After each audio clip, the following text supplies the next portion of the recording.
Thanks for joining us. My name is Ibrahim Sani. We shall take a look into the market outlook of the end of this year as well as perhaps the entire year of next year. Joining me in the studio is none other than a good friend of the show, Munirah Khairuddin, the country head and CEO of Principal Malaysia. How you've been, Munirah? I've been good. I know a lot of us have been travelling. I don't know whether you've been travelling, and I hope you are keeping well. I have, and it's great to be back and to see, the budget all announced, and very excited. You were not in the country when the budget was announced. So here's the thing about travelling, right? Everything focuses on the ringgit. It has been marching towards 5.0. As last count, I think it's 4.74 as of this morning.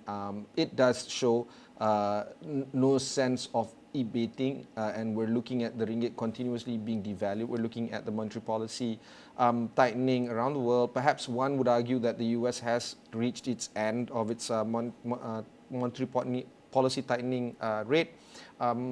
Malaysia skipped two rate meetings, I suppose, in terms of hiking. One could argue that this would be it. There could be a possibility of one more rate hike at the end of the year. These are the kind of conversations that we're looking at when we look at how we can maximize the ringgit even further. Let's do a quick look of the third quarter of this year and perhaps benchmark it against the fourth quarter of this year. What would be some of the expectations that you would see or expect coming in for the final part of this year?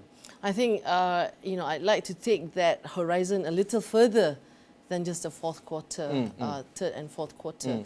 But you see, when you look into US, they are at that cusp. When you say that, inflation has totally abated, has it? Not really, actually. So when you go to the US, you can actually feel that I think the Fed is pausing to watch, and that's important because the signs of inflation are still there, right?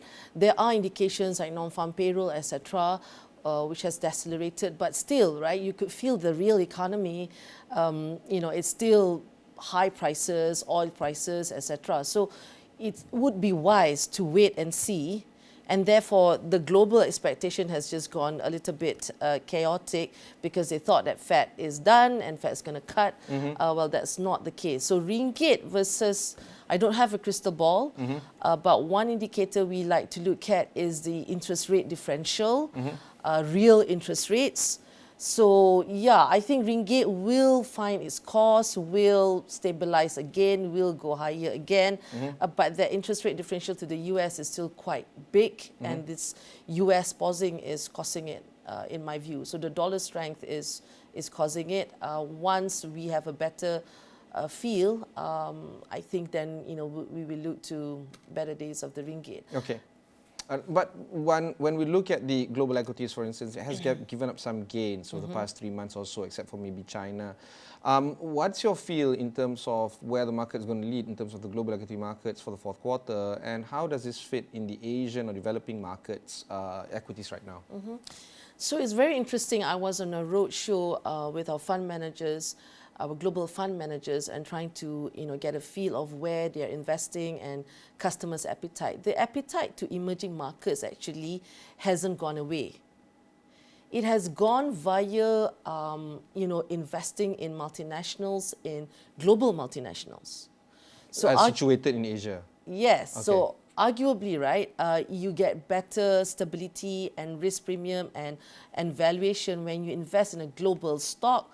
UK stock, European stock that has exposure in China, and you don't get the volatility of China.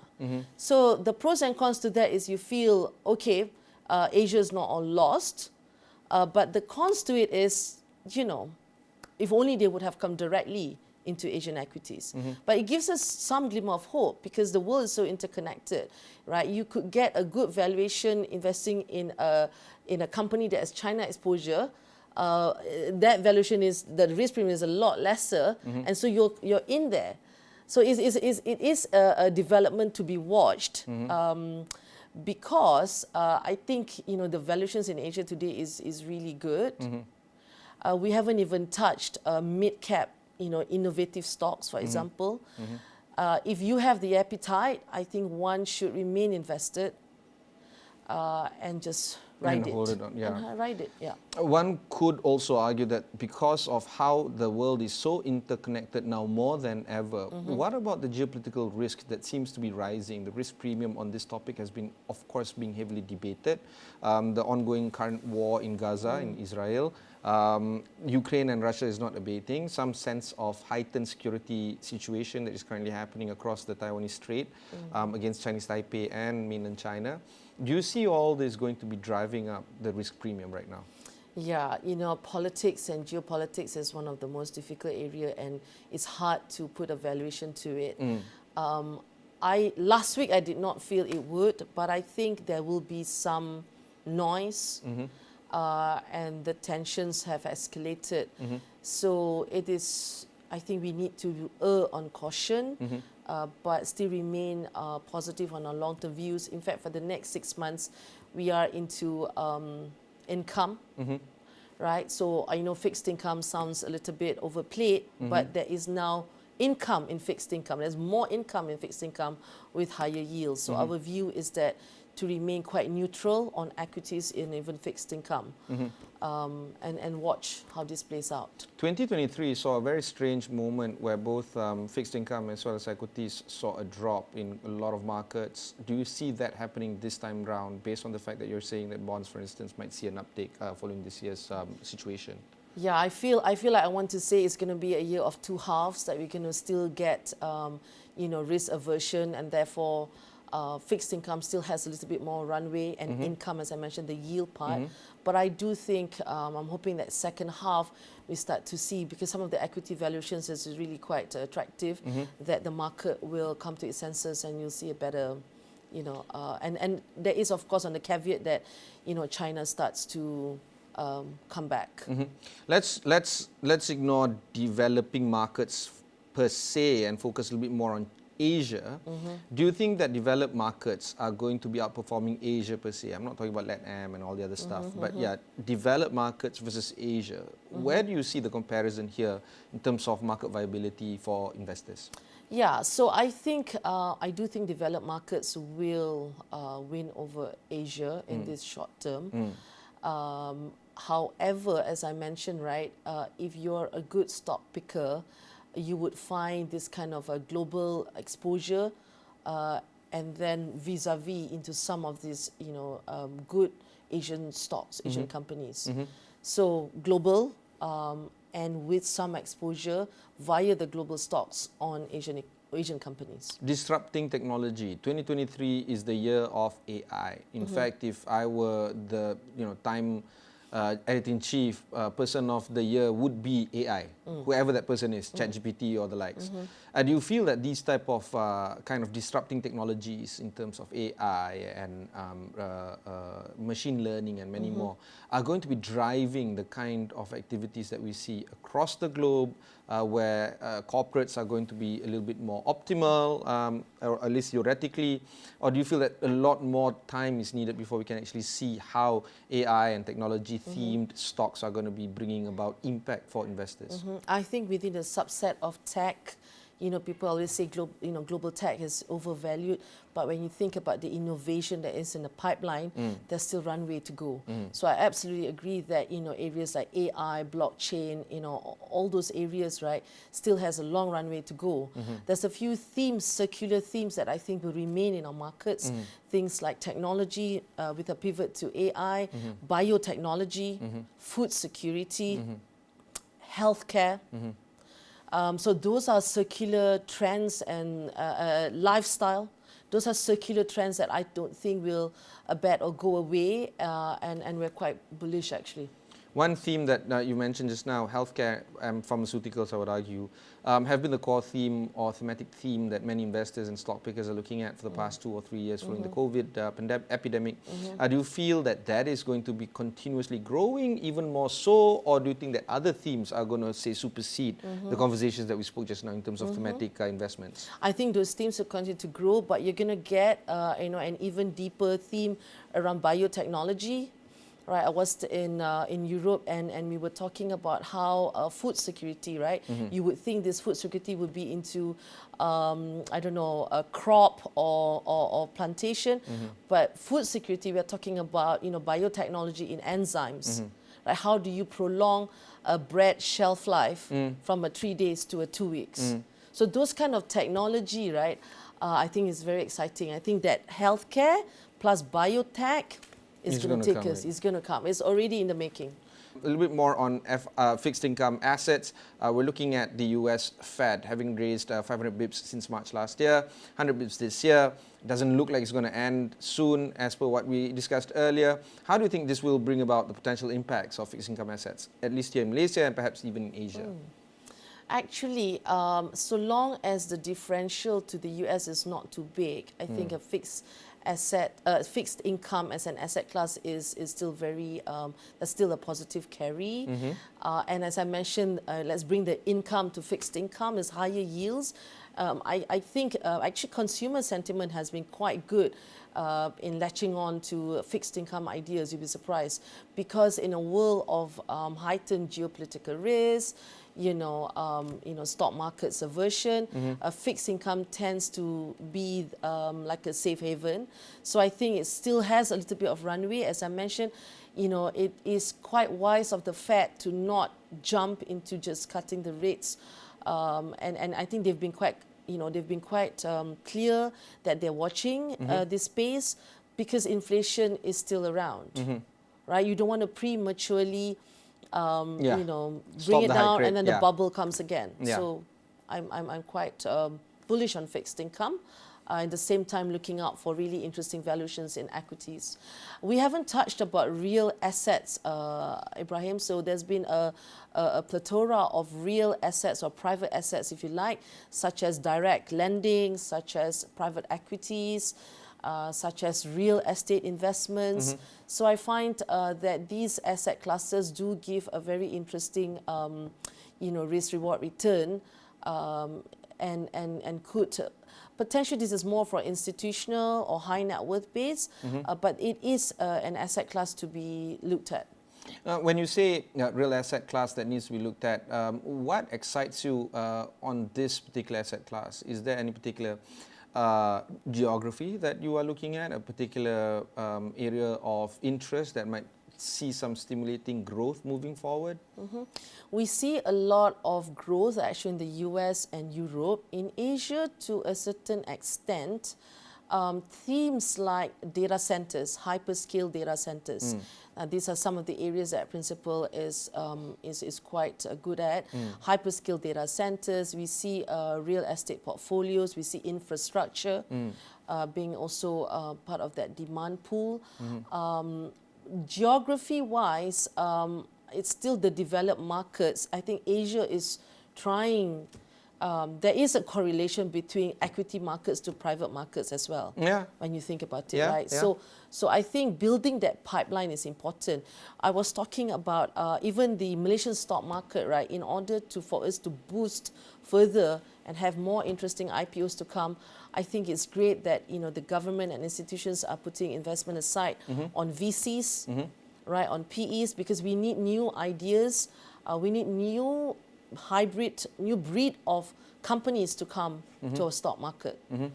So I think for Asia, for Malaysia in particular, let's try to groom those VCs and PEs, and hopefully in the next 5 to 7 years, some of these will be very interesting IPOs. Now that you've mentioned that, let's talk about budget 2024, because there are plenty of items that we can talk about the budget, but I don't want to make this conversation about the budget.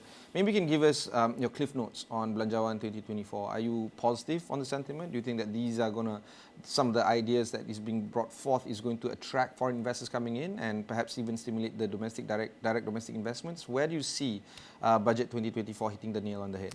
I think budget 2024 is the most expansionary that we've seen. it's great that the government is being outright about its fiscal deficit, about trying to, transparency in how much needs to be paid for, 1MDB and all those excesses, and that, very clear on where it's going to fit in the new era, as well as trying to, close the gap for the rakyat. So I think it's got all the right ingredients to take us forward in the next 3 to 5 years. Key is on execution. So I think markets and investors globally, locally and globally, will look into execution, how we're rolling out the National Energy Transition Plan, and all those stuff that, I think the government is optimistic about. So I think, in short, the markets and investors and companies are on board and hand in hand working with the government. So hopefully we'll be able to execute, and that's the key. Do you feel that the general anticipation of these roadmaps and master plans, say for instance the new energy transition roadmap and the new industrial master plan 2030, is going to bring about what they want, which is some 10 to 20 catalytic sectors that can particularly invite billions of ringgit, perhaps even trillions of ringgit into investment? Do you feel that that is a possibility? I think the market and ourselves, it is a possibility. But markets are very discerning these days. We really want to see some, quick good wins into some those 10, 20 items, right? And some good quick wins so that confidence will build upon confidence. So again, execution is key. And I think the whole market is behind the government on this. Okay. As we have previously touched upon, inflation rate is high. We're looking at 8-point-something% in the US, but it's last year, but it has come down to about 3.7%. This is still high in terms of long-term average. Long-term average inflation rate of the US is about 3.2%, so it's still above average. We're looking at them trying to bring it down to 2%. In Malaysia, 4% inflation rate.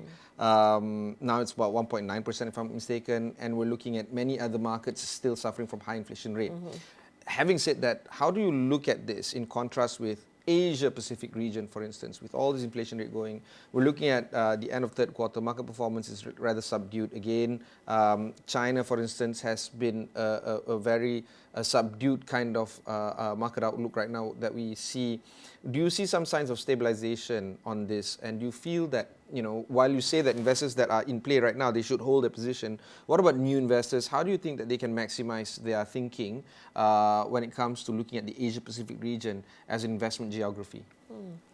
I think inflation is the most tricky bit. In fact, talking to our counterparts in China, who are they're probably, they're very optimistic about China coming back next year.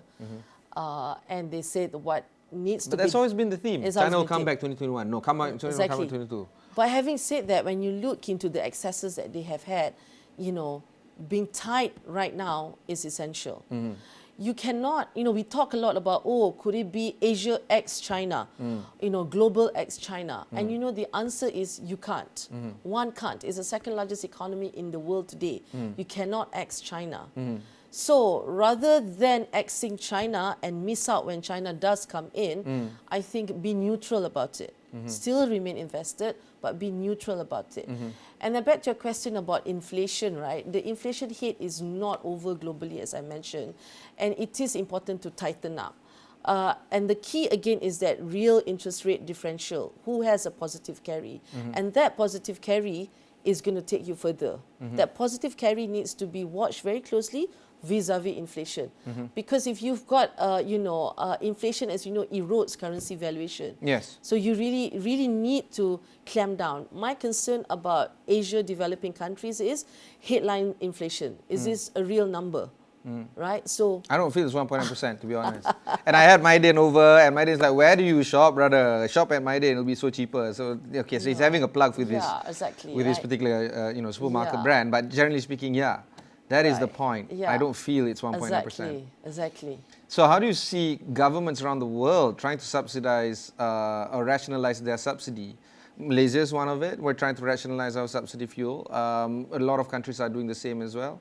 Is this going to put a pinch in terms of the, average individual's pocket size? For sure. Okay, so does that mean that a lot of thinking has to go in terms of trying to continuously invest despite market softening up, different asset classes in trying to gain their footing. Where do you feel investors' mood is going to be like? Not just in Malaysia, but generally speaking around the world. Where do you see the money going to?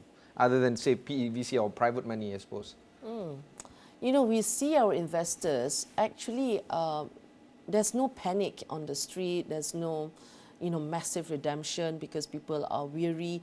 People are actually remaining invested. So that's important, to remain invested no matter what market cycle. In fact, we've moved, as I mentioned, equities, fixed income, all at neutral, right? We're not asking overweight positions here. We're saying you have to remain invested because of inflation. If you're not invested, whatever you keep in your bank account, it's going to go anyway. So you have to remain. But there's some profit taking happening globally as well as locally for the third quarter. I think the profit taking that is happening is more looking at asset allocation, strategic asset allocation, right? But real money, I haven't seen real money. Real money is probably pivoting around their strategic asset allocation. I know real money is going a lot into private assets. Yes. A lot into private assets. One would argue that by the time they go to IPO, for instance, the value is done. There's nothing much you can gain from IPOs. I've seen a lot, Birkenstock, for instance, and many other IPOs that are currently happening on the NASDAQ. Yeah, it seems like the Ps and VCs are like, we've bet a long way with these guys and we're done. Thanks. And then they leave it to the retail people. It's interesting. That's an interesting trend because there's huge capital going into pre-IPO, and at IPO, it's done. So again, right, to get that post-IPO, you really need those kind of, long-term innovative stocks, I think. Consumer plays has to be very differentiated to make it big. I mean, look, if it's a whitewater rafting moment, let's not fight the tide and join the fun. You were talking about PE and VC, looking at the possibility of emboldening them locally here, domestically. Do you feel that, say, for instance, Penjara Capital and MAVCAP being the fund of funds and the likes, more money should be seen in terms of empowering local VCs and PEs to reinvigorate the growth of firms here, startups and many more here? Is that the way to go? So are we supposed to be seeing more money into these governmental organizations, Equinas and the likes, or maybe even other international VCs coming in? More money should be given there. What is the relationship between limited partners in terms of empowering these kind of private money? That's a very difficult question and quite a narrow one, actually. I think, right, we need to start from the start. Look at the ideation that these VCs are coming up with, and are these ideation a long-term ideation in the areas of technology, innovation, ESG. There are many private equity firms who are trapped halfway and not meeting sustainability standards. There are many. Yeah, and they want to exit out. Yeah, and liquidity is not flushed and they're stuck. Yeah. So those are the main tenets, right? Whether Malaysia is going to be successful in our VC and PE ventures is to look into those really core tenets. If we say we want to go into an energy transition plan, our industrial plan, I think we need to pivot back and look at our VC and PE ideas, right? Are we cultivating enough of those? Okay, let's look at some of the technologies, some of the sectors that you mentioned. Technology is one of them. There's also macro issue when it comes to, say, the Silicon Valley War, the Silicon War. China and the US are in this very prolonged kind of IP battle. That's one area that I tend to look at every now and then. We're looking at firms leaving China, big firms, and moving into other markets, including Kulim High Tech Park in India and many more. We're also looking at technology companies that is based out of Israel that might not necessarily want to stay in Israel and they want to be an American firm or so on. So these kind of environment, do you think that investors need to look at all these geopolitical environments before they also think about how to spend money publicly in public markets? No, I think don't make your lives too complicated that way.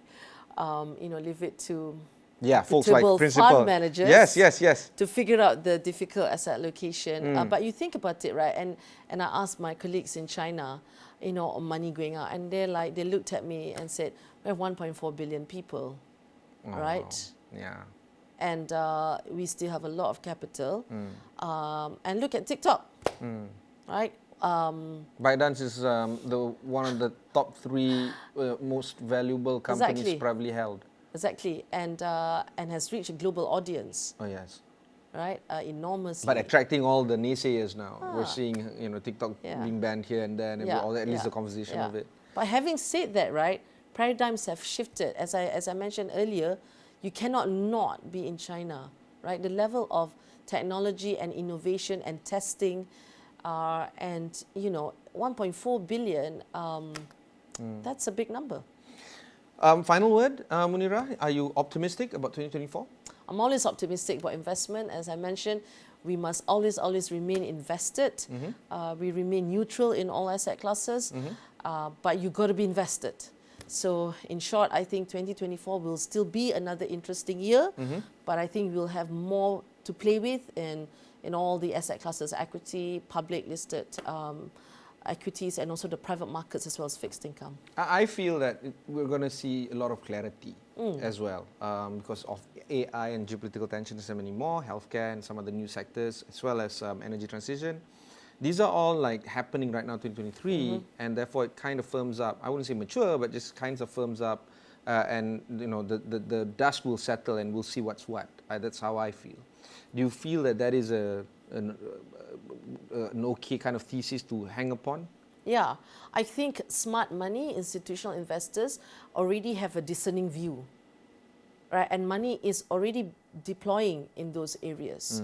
So that sense of clarity, and the clarity is on the risk premium that you're taking on. As an increased clarity on risk premium that we're taking on and where to allocate. And therefore, hence our view to remain neutral and remain invested. Thank you very much. That was Munirah Khairuddin, the country head as well as the CEO of Principal Malaysia. We have had plenty of conversations like this. Do check that out. Just go to astroawani.com, look for Principal Malaysia. You can also go to their website to find out more as well as a possible conversation to be had with them directly. So do check that out with Principal Malaysia. My name is Ibrahim Sani. Catch you in the next one.